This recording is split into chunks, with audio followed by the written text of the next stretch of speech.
Guys, আজকে আমি চলে গিয়েছিলাম সিক্রেট বিউটি লেজার অ্যান্ড অ্যাস্থেটিকে। তারা কিন্তু অনেক হাইজিন মেনটেন করে। সো সেখানে গিয়ে ফার্স্টেই আমরা কিছু ফর্মালিটিস ফিল আপ করে দেন ডক্টরের সাথে কনসাল্ট করতে চলে গেলাম। সেখানে ডক্টরও অনেক কাইন্ড ছিল। আমার স্কিন দেখে ডক্টর আমাকে সাজেস্ট করলো Hydra facial and signature brightening treatment.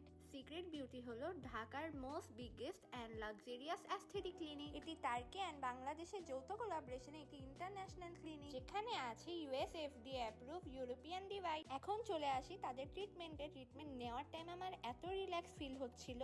ফার্স্টে আমি নেই তাদের আল্ট্রাসাউন্ড মেডিকেটেড হাইড্রা ফেসিয়াল, যা স্কিনকে ভিতর থেকে ডিপ ক্লিনস করে, স্কিনকে আরো ব্রাইট এন্ড ময়শ্চারাইজ রাখতে হেল্প করে। এছাড়াও pimples and blackheads, whiteheads remove করতে হেল্প করে। হাইড্রা ফেসিয়ালের পাশাপাশি আমি নিয়েছিলাম তাদের সিগনেচার ফেস ব্রাইটেনিং ট্রিটমেন্টটা, যা 8টি বিশেষ স্টেপে সম্পন্ন করা হয়। ফার্স্টে cleansing, then scrubbing, then 3 step peeling, then moisturising, then brightening shield. And এই ট্রিটমেন্টটা কিন্তু কোনো রকম স্কিন পিলিং ছাড়াই ডেড স্কিন রিমুভ করে স্কিনটাকে আরো ব্রাইট করে দেয়। দেখতেই পাচ্ছ গাইজ আমার স্কিনটা কত গ্লো করতেছে। সো আমার ফার্স্ট সেশন ডান এন্ড আমি আরো একটা সেশন নিব। টাটা।